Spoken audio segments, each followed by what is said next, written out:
ይና- ይናገራል። ስለዚህ ከዛ ተነስተን ጳውሎስ ነው የጻፈው ለማለት የሚያስችለን አንዱ ምክንያት እሱ ነው።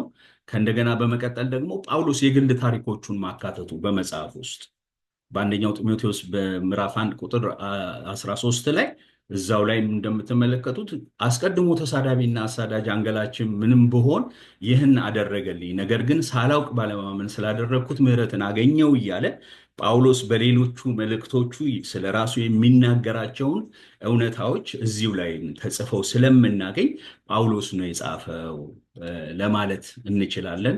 ወይም ደግሞ ጳውሎስ ነው የጻፈው የሚሉ ሰዎች የሚያቀርቧቸው ኢንተርናል የሆኑ አርጊመንቶች ይህንን ይመስላሉ።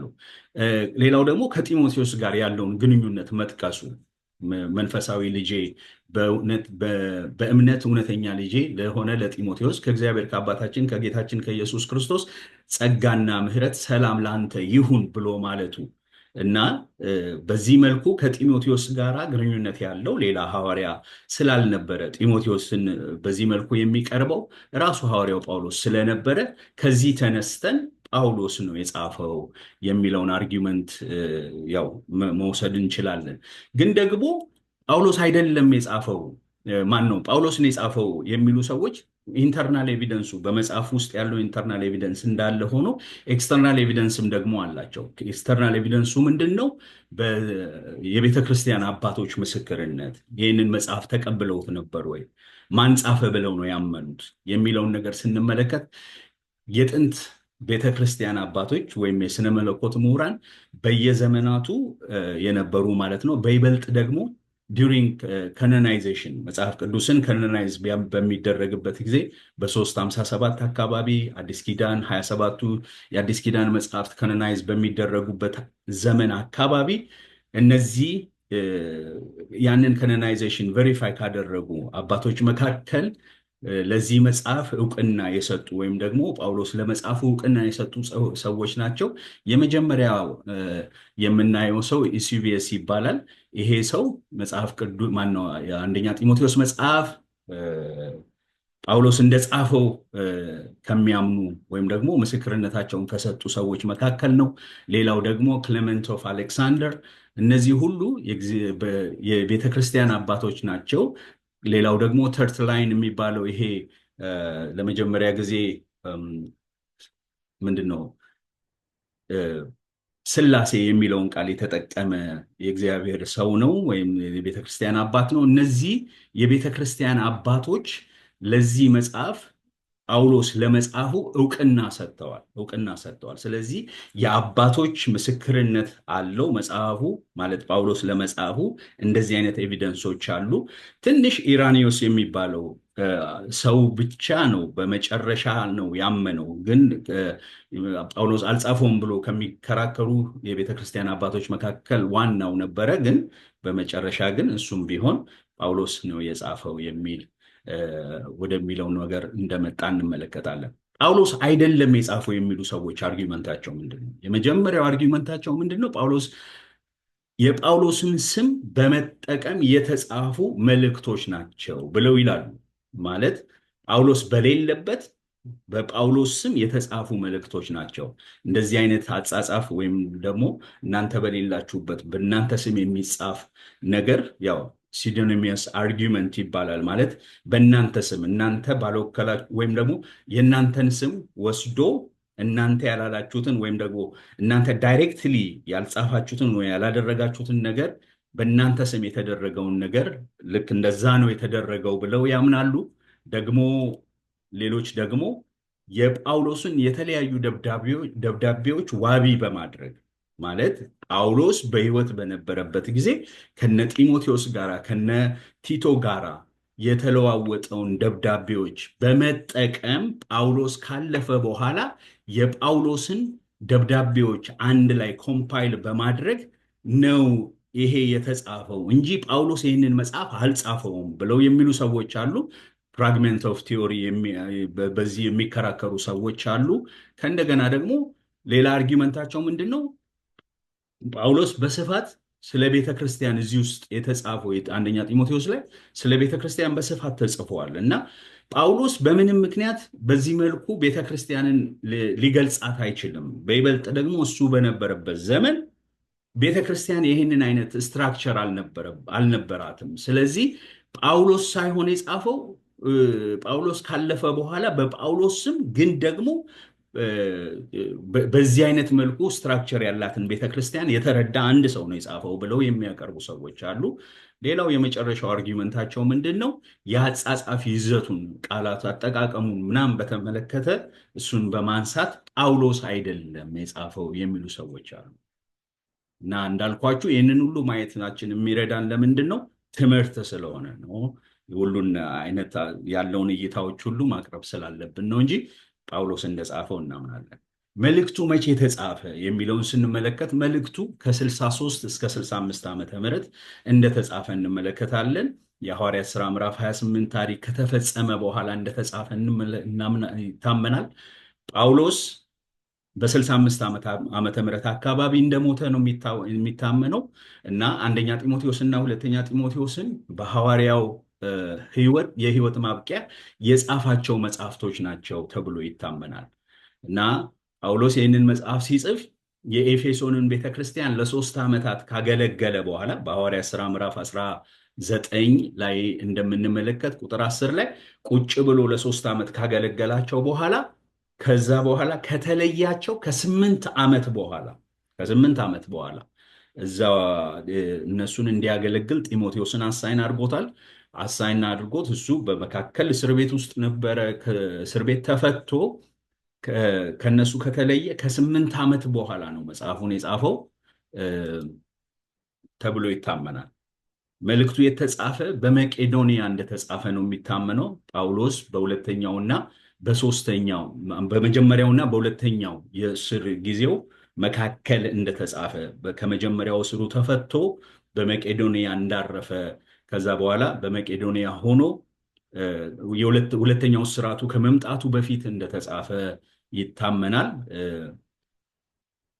ጳውሎስ እንግዲህ ብዙ ጊዜ ነው ወደ መቄዶንያ የሚሄደው። መቄዶንያ እንደምታስታውሱት ጳውሎስ ወንጌልን የሰበከበት በራእይ ተመልክቶ ሐዋርያት ሥራ ምዕራፍ 16 ቁጥር 9 ላይ ጳውሎስ በራእይ እንደ አንድ ሰው ተገልጦ ወደ መቄዶንያ ተሻገርና እርዳን እያለ ካለው ጊዜ ጀምሮ ጳውሎስ ወደዚች ከተማ ብዙ ጊዜ የሚመላለስባት ከተማ ነች። ከ4 ጊዜ በላይ በወንጌል ጉዞዎቹ ይህንን ከተማ ወደዚህ ከተማ እንደሄደ ብዙ እንመለከታለን። የሐዋርያት ሥራ መጽሐፍ ስናጠና ማለት ነው። እና ይህን መጽሐፍ ሲጽፍ እሱ በመቄዶንያ ነው፣ ጢሞቴዎስ ደግሞ በኤፌሶን ሆኖ ነው የሚጽፈው ማለት ነው። ስለዚህ ጳውሎስ በመቄዶንያ ሆኖ እንደጻፈው እንመለከታለን ማለት ነው። መልእክቱ ለማን ተጻፈ? መልእክቱ የተጻፈለት ወይም የመልእክቱ ተደራሲ ማን ነው የሚለውን ስንመለከት የምንመለከተው ነገር በግልጽ ሐዋርያው ራሱ እንዳስቀመጠው ምንድን ነው የዚህ መልእክት ተደራሲ ወይም ተቀባይ ጢሞቴዎስ እንደሆነ እንመለከታለን። ራሱ ምን ይለዋል? በእምነት እውነተኛ ልጄ ለሆነ ለጢሞቴዎስ ብሎ በደንብ በመጽሐፉ ስቴት ያደርጋል።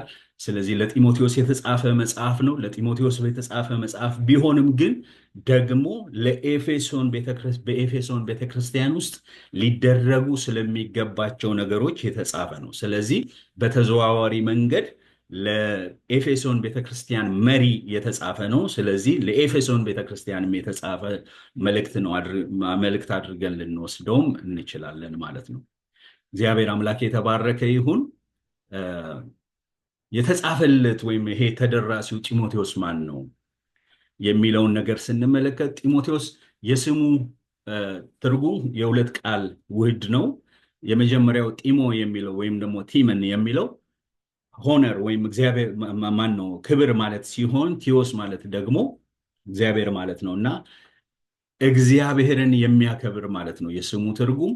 እና በጣም ወጣት የሆነ ወደ ክርስትና ገና የመጣ ማን ነው በጳውሎስ እጅ የመጣ ወጣት እንደሆነ እንመለከታለን። የልስጥራን ተወላጅ ነው። ልስጥራን በአሁኑ ኤዥያ ወይም ደግሞ ሞደርን ተርኪ ውስጥ የነበረች ከተማ ነች እና የዛ ከተማ ተወላጅ ነው ጢሞቴዎስ። እዚህ ጋር በማፕ ለማውጣት ሞክሬያለሁ። አይኑ ትንሽ ስለሆነ ላይታይ ይችላል።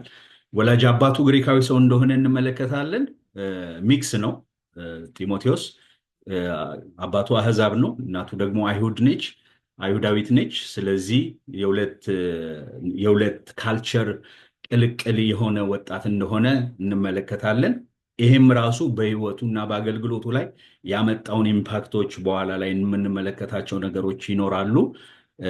የሁለት ካልቸር ውህድ መሆኑ ራሱ በራሱ በህይወቱ ላይ ያመጣውን ነገሮች እንመለከታለን። ወላጅ እናቱ ኤወንቄ የምትባል አይሁዳዊት ነች። ሎይድ አያቱ። እነዚህ ሁለቱም በጳውሎስ አገልግሎት ወደ ጌታ የመጡ ሰዎች ናቸው እና ስለነሱ ኃይል ይናገራል ጳውሎስ። በጣም የሚያከብርላቸው ነገር እንዳለ፣ እግዚአብሔር በእነሱ ውስጥ ያስቀመጠው ጸጋ እንዳለ እና ይሄ ጸጋ በእናት በአያትም እንደነበረ አውቃለሁ እያለ እና የእግዚአብሔርን ጸጋ የተቀበሉ የእግዚአብሔርን ጸጋ በህይወታቸው ያስተናገዱ ቤተሰቦች እንደሆኑ እንመለከታለን። ያው የሚገርመው ግን ጢሞቴዎስ ምንም እንኳን በእናቱና በአያቱ በኩል በዚህ መልኩ የተባረከ ሰው ቢሆንም ስለ አባቱ ግን ብዙ የምናውቀው ነገር የለም፣ የተጻፈ ነገር የለም። ጀስት አንድ ከአሕዛብ እንደተወለደ ብቻ ነው የምናውቀው፣ ግሪካዊ እንደሆነ ብቻ ነው የምናውቀው። ስሙን እንኳን አናውቅም ማለት ነው። እና አንዳንዴ በጣም ደስ ይላል አይደለ? እግዚአብሔር ምንም ባክግራውንድ ቢኖረን አመጣጣችን ምንም አይነት ቢሆን እግዚአብሔር ግን ባክግራውንዳችንን አልፎ መስራት የሚችል አምላክ መሆኑን ማሰብ ራሱ በጣም ትልቅ ነገር ነው እና ከዚህ ከጢሞቴዎስ ሕይወት የምንመለከተው ይህንን ነው። እግዚአብሔር ሲመርጥ ያውቅበታል። እግዚአብሔር ማንን እንደሚያነሳ ማንን እንደሚጠቀም ያውቅበታል። ከልጅነቱ የብሉይ ኪዳንን መጽሐፍቶች በደንብ ተምሮ ያደገ ወጣት ነው ጢሞቴዎስ።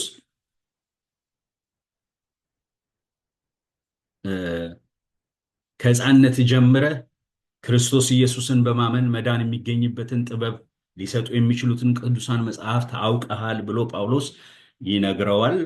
ከእንደገና ደግሞ ያ ብቻ አይደለም፣ በሽማግሌዎች እጅ መጫን ደግሞ ስጦታን የተቀበለ ወጣት እንደነበረ ጳውሎስ ይነግረናል። በጌታ የሚተጋና በአካባቢው የነበሩ ክርስቲያኖች የሚመሰክሩለት ትጉ ደቀ መዝሙር እንደነበረም የእግዚአብሔር ቃል በሐዋርያት ሥራ ምዕራፍ 16 ቁጥር 1 ላይ ይነግረናል። ወደ ደርቤና ወደ ልስጥራንም ደረስን፣ እነሆም በዚያ የአንዲት ያመነች አይሁዳዊት ልጅ ጢሞቴዎስ የሚባል አንድ ደቀ መዝሙር ነበር። አባቱ ግን ግሪካዊ ሰው ነበረ። ለእርሱም በልስጥራንና በኢዮንቄ ያሉ ወንድሞች መሰከሩለት ይላልና አካባቢው ላይ ምስክርነት የሚሰጥ ስለሱ መልካም ነገር የሚነገርለት ወጣት እግዚአብሔርን የሚወድ አገልጋይ እንደሆነ እንመለከታለን። ጢሞቴዎስ ማለት ነው። ምንም እንኳን ይህ አይነት ምስክርነት ቢኖረውም ደግሞ በህይወቱ ደግሞ ሾርት የሚሆንባቸው ወይም ደግሞ በህይወቱ ሙሉ ያልሆነባቸው ኤሪያዎች ደግሞ እንደነበሩም ደግሞ ማየት እንችላለን። ይህም ደግሞ የሆነበት ምክንያት ያንግም ስለነበረ በእድሜው የሁለት ካልቸር ቅልቅል ስለነበረ በህይወቱ ፍርሃት ነበረ፣ የተለያዩ ችግሮች ነበሩ እና ያንንም ደግሞ እንመለከታለን። ወደ ሳሩ እንዴት መድኃኒት የለውም። ኦኬ፣ ወደ ጌታ የመጣበት ሚዩት ብታደርጉልኝ። አይ ቲንክ መሲን ነው የምሰማት። ኦኬ፣ እሺ። ከጳውሎስ ጋር ሲገናኝ እድሜው ከ18 እስከ 20ዎቹ በነበረ እድሜ እንደነበረ ይነገራል። ይህንን መልእክት ሲጽፍለት ግን በ20ዎቹ መጀመሪያ ላይ ነው። ኦልሬዲ ከጳውሎስ ጋር የተወሰነ ጊዜ ካሳለፈ በኋላ በኤፌሶን የሐሰት አስተማሪዎችን ተነስተው ስለነበረ ያንን የሐሰት ትምህርት ዲፌንድ እንዲያደርግ በዛ እንደላከው እንዳስቀመጠው እንዲያደራጅ እንዳስቀመጠው እንመለከታለን። ስለዚህ ከተገናኙበት ጊዜ ትንሽ እድሜው ጨመር ያለበት ጊዜ ነው ይሄ መጽሐፍ ሲጻፍ ማለት ነው። ስለዚህ በ20ዎቹ መጀመሪያ እንደተጻፈ በህይወቱ በ20ዎቹ መጀመሪያ ላይ ጳውሎስ ይህን መጽሐፍ እንደጻፈለት እንመለከታለን። ጢሞቴዎስ በአጠቃላይ ከጳውሎስ ጋር በአገልግሎት ያገለገለበትና ያሳለፈበት ጊዜ 15 ዓመታትን ነው ተብሎ ይታመናል። 15 ዓመታት እንግዲህ በጣም ኢንቲሜት በሆነ መንገድ አብረው እንዳገለገሉ ይነገራል። እግዚአብሔር እናመሰግናለን። በመቀጠል እንድንመለከተው ያሰብኩት ሐሳብ የመጽሐፉ ቁልፍ ጥቅስ ምንድን ነው? መጽሐፉ ለምን ተጻፈ? ሐሳቡ ምንድን ነው? መጽሐፉ የተጻፈበት ዋና ሐሳብ ምንድን ነው የሚለውን ነገር ነው። ራሱ ጳውሎስ ግልጽ በሆነ መንገድ ለምን እንደጻፈ ይነግረዋል። ለምን እንደጻፈ ይነግረዋል። ያው እንደምትመለከቱት በዚህ ክፍል ላይ አንደኛ ጢሞቴዎስ ምዕራፍ 3 ቁጥር 14 እስከ 16 ላይ ፈጥኜ ወደ አንተ እንድመጣ ተስፋ አድርጌ እንጽፍልሃለሁ ይለዋል። እንግዲህ ጳውሎስ ሊመጣና ሊያገኘው እንደሚፈልግ ወደ ጢሞቴዎስ በኤፌሶን መጥቶ ሊያየው እንደሚፈልግ ይነግረዋል። ግን ይለዋል ብዘገይ በእግዚአብሔር ማደሪያ ቤት መኖር እንዴት እንደሚገባ ታውቅ ዘንድ እጽፍልሃለሁ፣ ቤቱም እጽፍልሃለሁ መኖር ማደሪያ ቤት መኖር እንዴት እንደሚገባ ታውቅ ዘንድ እጽፍልሃለሁ፣ ቤቱም የእውነት አምድና መሰረት የሕያው የእግዚአብሔር ቤተክርስቲያን ነው። እግዚአብሔርንም መምሰል ሚስጥር ያለ ጥርጥር ታላቅ ነው። በስጋ የተገለጠ፣ በመንፈስ የጸደቀ፣ በመላእክት የታየ፣ በአሕዛብ የተሰበከ፣ በዓለም የታመነ፣ በክብር ያረገ ብሎ ይነግረዋል። እና አሁን ኮንሰርን አለው ጳውሎስ የሚጽፍበት ምክንያት አንዱ ኮንሰርኑ ምንድን ነው? የእግዚአብሔር ቤት የሚለው ጉዳይ ነው። የእግዚአብሔር ቤት አለ። የእግዚአብሔር ቤት ቤቱ ምን ይመስላል ነው? ቤቱ የማን ነው ነው? ቤቱ ውስጥ እነማን አሉ ነው? ቤቱ የማን መኖሪያ ነው የሚለውን በደንብ ይገልጽለትና ቤቱ የእውነት አምድና መሰረት ነው ይለዋል። እና ስለዚህ ስለ ቤተ ክርስቲያን ኮንሰርን እንደሆነ እና ለዚህ ለወጣት መሪ ቤተ ክርስቲያንን እንዲረዳት እንደፈለገ እሱ ብቻ ሳይሆን የሚያገለግላቸውም ቅዱሳን ቤተ ክርስቲያን ማን እንደሆነች እንዲያውቁ እንደፈለገ ከዚህ ከመልእክቱ የምንረዳው ነገር ነው። ቤተ ክርስቲያንን መረዳት ግን ደግሞ በአንድ ሳይዱ ደግሞ ቤተ ክርስቲያንን በትክክል መረዳት የምንችለው ወይም ደግሞ በቤተ ክርስቲያን ውስጥ በትክክለኛ መንገድ እኛም መራመድ የምንችለው እግዚአብሔርን በመምሰል ነው እና እግዚአብሔርን መምሰል የመምሰል ሚስጥር ያለ ጥርጥር ታላቅ ነው። በስጋ የተገለጠ፣ በመንፈስ የጸደቀ፣ ለመላእክት የታየ፣ በአሕዛብ የተሰበከ፣ በዓለም የታመነ፣ በክብር ያረገ እያለ ክርስቶስ ኢየሱስን እንዲመስል ያዘዋል እና በአጠቃላይ መልእክቱ ምን እያለን ነው? ክርስቶስን ምሰሉ የሚል እንድምታ ያለው ሐሳብ የሚያስተጋባ መጽሐፍ እንደሆነ እንመለከታለን። ቤተክርስቲያን ክርስቶስን ትምሰል፣ አገልጋይ ክርስቶስን ይምሰል፣ ምዕመናን ክርስቶስን ይምሰሉ እያለ በተለያየ ርዕሰ ጉዳዮች ላይ ክርስቶስ መምሰል ምን እንደሆነ ወይም ደግሞ ወደዛ መንደርደር እንዳለብን ጎላችን፣ ዓላማችን የቤተ ክርስቲያን በዚህ ምድር ላይ ያለችበት ምክንያት ያ እንደሆነ እየገለጸ ሲነግረው እንመለከታለን። እግዚአብሔርን መምሰል ከመምሰል የሚያጎድሉ ነገሮች በዋናነት ተጠቅሶ እንመለከታለን። ሐዋርያው ጳውሎስ በጣም አጉልቶ በዚህ መጽሐፍ ውስጥ እግዚአብሔርን ከመምሰል ወደኋላ የሚያደርጉ ነገሮች ብሎ የሚያነሳቸው 3 ነገሮች ናቸው። የሐሰት ትምህርቶች ናቸው። እግዚአብሔርን ለመምሰል የሚረዳ ወይም ደግሞ እግዚአብሔርን ለመምሰል የሚረዳ ትምህርት አይደለም እያለ በምዕራፍ 1 ላይ እግዚአብሔርን ለመምሰል የሚሆን መጋቢያዊ መልእክቶች አይደሉም እያለ ሲናገር እንመለከታለን። ስለዚህ የሐሰት ትምህርቶች አንደኛው ክርስቶስን እንዳንመስል ከሚያደርጉን ነገሮች አንዱ ትምህርቶች ናቸው። ስለዚህ የትምህርት ጥንቃቄ በጣም አስፈላጊ ነገር ነው። እኛ ማንን እንመስላለን ከተባለ በክርስትና ሕይወታችን ትምህርታችንን እንመስላለን። የተጣመመ ትምህርት ያጋጠማቸው ሰዎችና በዛ ውስጥ ያሉ ሰዎች ክርስትናቸው የተጣመመ ነው ወይም ትክክለኛ አይደለም።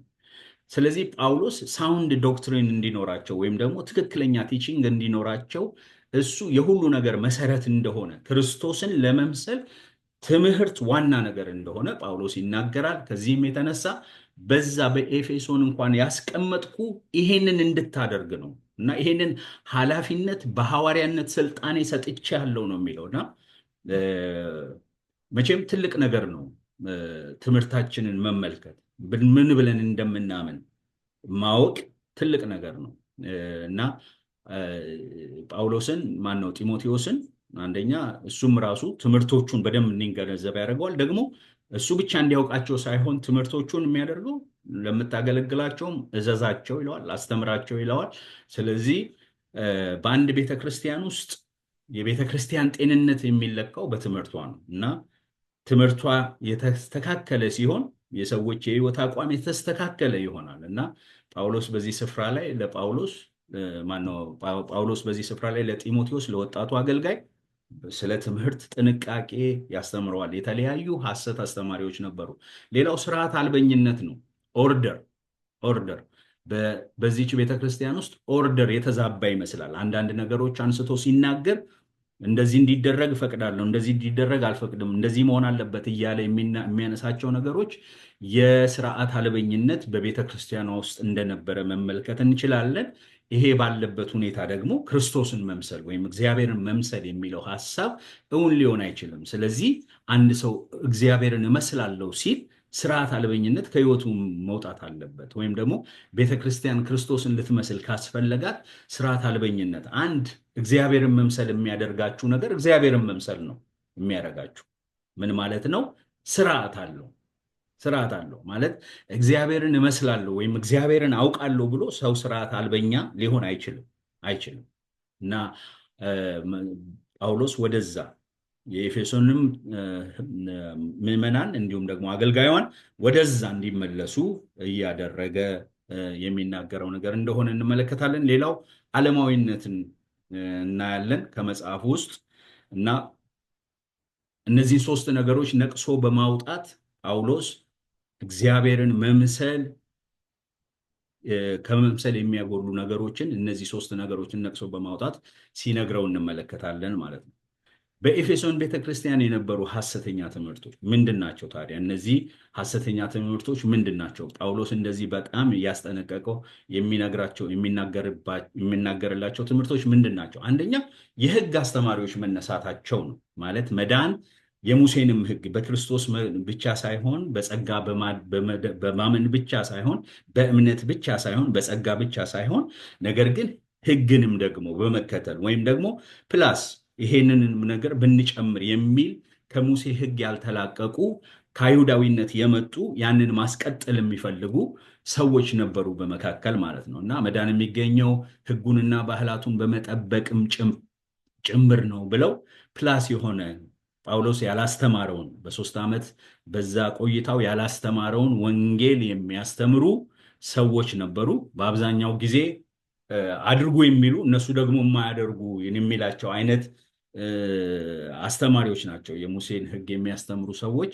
ሌላው ደግሞ የትውልድ ቆጠራ አስተማሪዎች የሚላቸው ናቸው። እነዚህ የትውልድ ቆጠራ አስተማሪዎች የሚባሉት ራሳቸውን ከሙሴ ጋራ ወይም ደግሞ እኛ ራሳቸውን ከአብርሃም ጋራ እኛ የአብርሃም ልጆች ነን እያሉ የዘር ቆጠራ ማለት ከየት ዘር እንደመጡ ራሳቸውን ከአብርሃም ጋር ለማገናኘት የሚሞከር ወይም ደግሞ እኛ ከተመረጠው ትውልድ መካከል ነን የሚለውን ለማስተጋባት የሚሄዱ ሰዎች ነበሩ።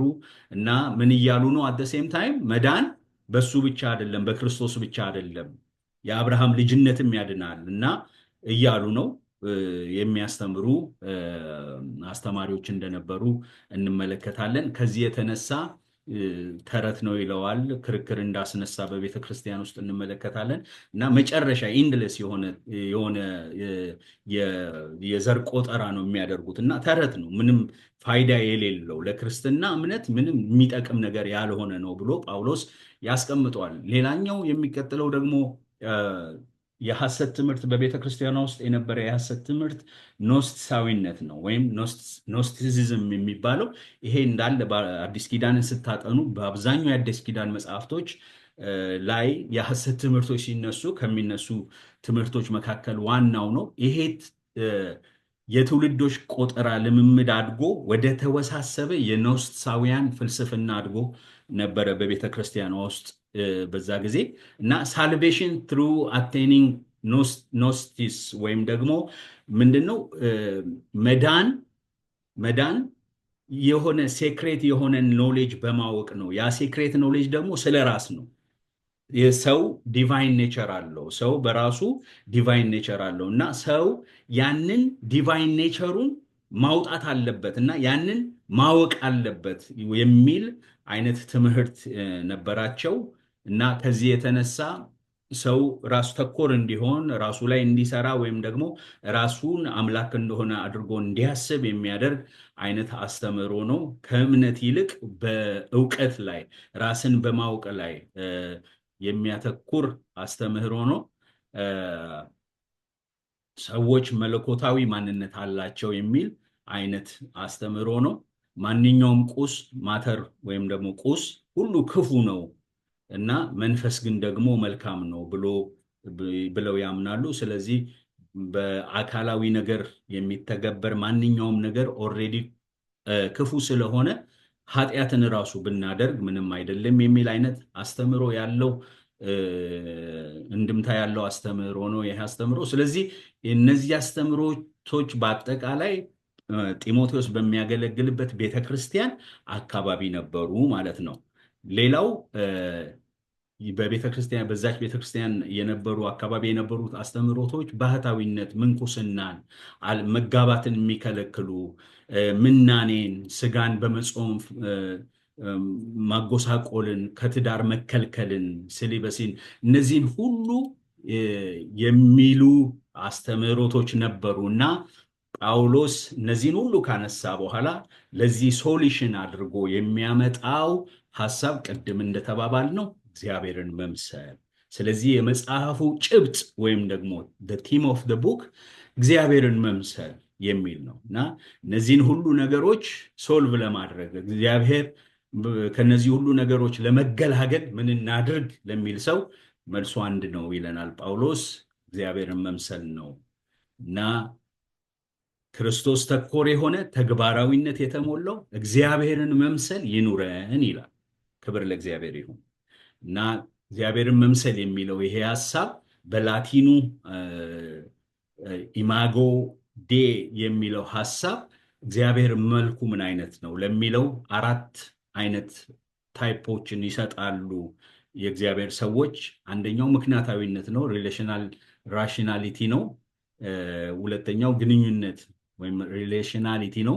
ሶስተኛው ገዢነት ወይም ደግሞ ዶሚኒየን፣ አራተኛው ደግሞ ስነ ምግባራዊነት ሞራሊቲን ያነሳሉ እና እነዚህ ናቸው እግዚአብሔር መልክ ማለት ይሄ ነው እና በዘፍጥረት ምዕራፍ 1 ከቁጥር 26 እስከ 27 ባለው ሐሳብ ላይ እግዚአብሔር ኦሪጂናሊ ሰውን ሲፈጥረው የነበረው ያ ኢሜጅ እግዚአብሔርን የሚመስለው ያ ኢሜጅ እነዚህ ነገሮች በውስጡ ነበሩ እና ያንን ኢሜጅ አሁን ወደኛ ያመጣው መልሶ ያንን ኢሜጅ የሰጠን ደግሞ የናዝሬቱ ኢየሱስ እንደሆነ ጳውሎስ በዚህ ክፍል ላይ ይነግረናል ማለት ነው። ቅድም በስጋ የተገለጠ በመንፈስ የጸደቀ እያለ ስለዚህ በቃ ያንን መልክ የእግዚአብሔርን መልክ ሪስቶር ያደረገው የናዝሬቱ ኢየሱስ እንደሆነ ይነግረናል እና እግዚአብሔርን እናመሰግናለን።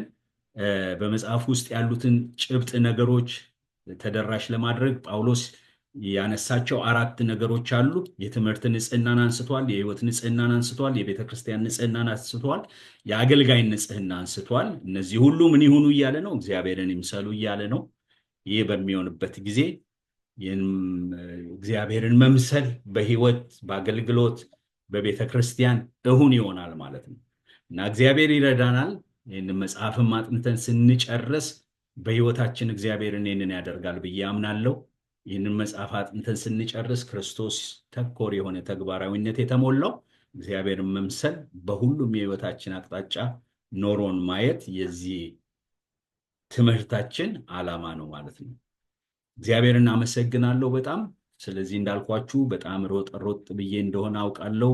ብዙ ኢንፎርሜሽኖች ናቸው፣ ግን እንዳልኩት የቴሌግራም ግሩፕ ቢኖር እና እነዚህ ነገሮች አፕሎድ ብናደርጋቸው ሶ ዳት ከዚህ በኋላም መጽሐፉን ስናጠና እነዚህ ፍሬም ስለሆኑ ማለት ነው በዚህ ውስጥ ሆነን ስለሆነ የምናጠናው ከምን ተነስቶ ነው ጳውሎስ ይህንን ያለው ለማለት የሚረዱን ነገሮች ስለሆኑ ሁላችሁም እነዚህን ሐሳቦች የራሳችሁ እንድታደርጓቸው ፕሮባብሊ የቴሌግራም ግሩፕ ከፍተን እዛ ላይ አፕሎድ እናደርገዋለን። እግዚአብሔር አምላክ ይባርካችሁ። በዚህ ጨርሳለሁኝ። መግቢያዬ ይሄንን ይመስላል። የሚቀጥለው ሳምንት ደግሞ ስለ መንፈሳዊ አባትና ልጅ ግንኙነት እዛው ምዕራፍ 1 ቁጥር 1 ላይ የሚያነሳውን ስለ ጳውሎስ ስለ ሐዋርያነቱ የሚያነሳውን እሱን አውቄ ነው የምዘለው። ምክንያቱም በክፍል 3 ላይ ላነሳው ስለፈለኩ ነው። በሚቀጥለው ግን በክፍል 2 ላይ ግን ስለ መንፈሳዊ አባትና ልጅ ግንኙነት አንስተን የምንነጋገር ይሆናል። እግዚአብሔር ይባርካችሁ። በእኔ በኩል ጨርሻለሁ።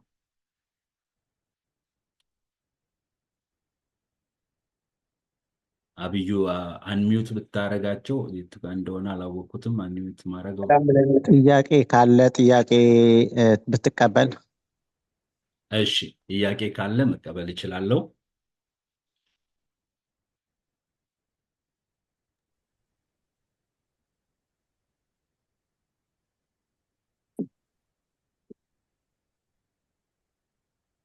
ኦኬ፣ ጥያቄ ከሌለ ፕሮባብሊ the best thing to do ጥያቄዎቻችሁን ፕሮባብሊ ፎርዋርድ ብታደርጉልኝም በቴክስት ወይም ደግሞ ለፓስተር መሌም ለአንዳችንም ብትሰጡን እንደሱም መመለስ እንችላለን። ደግሞ አሁን ጥያቄ ያላችሁም ሰዎች ካላችሁ ጥያቄዎቻችሁን ማንሳት ትችላላችሁ።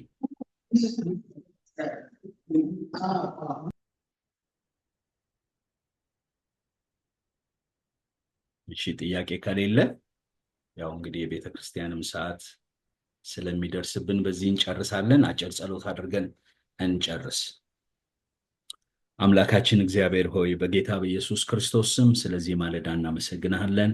ስለረዳህን ስላገዝከን ተመስገን። ጌታ ሆይ በዚህ ቆይታችን ውስጥ ደግሞ ከአንተ የሆነ ነገር ጌታ ሆይ ወደ ህይወታችን እንዲፈስ እግዚአብሔር የዘላለም አምላክ ሰው ምንም ማድረግ አይችልም። ጌታ ሆይ አንተ ግን ደግሞ በሰው ውስጥ አልፈ ደግሞ ማድረግ የምትችለው ነገር እንዳለ እናውቃለን። ጌታ ሆይ እንድትሰራ፣ እንድትፈውሰን፣ እንድትመልሰን ወደ ሐሳብ ወደ ክብርህ እንድታስጠጋን በጌታ በኢየሱስ ስም ጸልያለሁ። ቀናችን በስሜ የተባረከ ይሁን። ዛሬ በቤተ ክርስቲያን በተለያየ ስፍራ ጌታ ሆይ በስሜ የሚደረጉትን ስብሰባዎች ሁሉ አንተ እንድትባርክ ቃልህን ይዘው የሚመጡ እግዚአብሔር ሆይ አገልጋዮች በሙሉ እግዚአብሔር ሆይ በመንፈስህ እንዲነኩ በጌታ በኢየሱስ ስም ጸልያለሁ። ስለረዳህን ስላገዝከን ተመስገን። ቀናችን በስም የተባረከ ይሁን። በናዝሬቱ በጌታ በኢየሱስ ስም አሜን። አሜን። ተባረክ። እግዚአብሔር አብዝቶ ይባርክ አልዓዛር። አሜን አሜን። ተባረኩልኝ። እግዚአብሔር ይባርክ አልዓዛር፣ ጸጋውን ያብዛልህ። God bless you. ሸሪክ ተመን አሜን ጌታ ይባርክ አሊኮ። አሜን አሜን። ተባረኩ። ተባረክ አሊኮ። ጌታ ይባርክ አልዓዛር። ተባረኩ። አሜን አሜን። እግዚአብሔር ይባርክ። ተባረክ አልዓዛር። ጌታ ኢየሱስ አብዝቶ ይባርክ አልዓዛር። አሜን አሜን። ተባረኩልኝ። አሜን። እሺ፣ ተባረክልኝ አልዓዛርዬ። አሜን አሜን። ተባረኩ። አሜን። ሰላም ዋሉ። አሜን አሜን። ደህና ዋሉ። አሜን።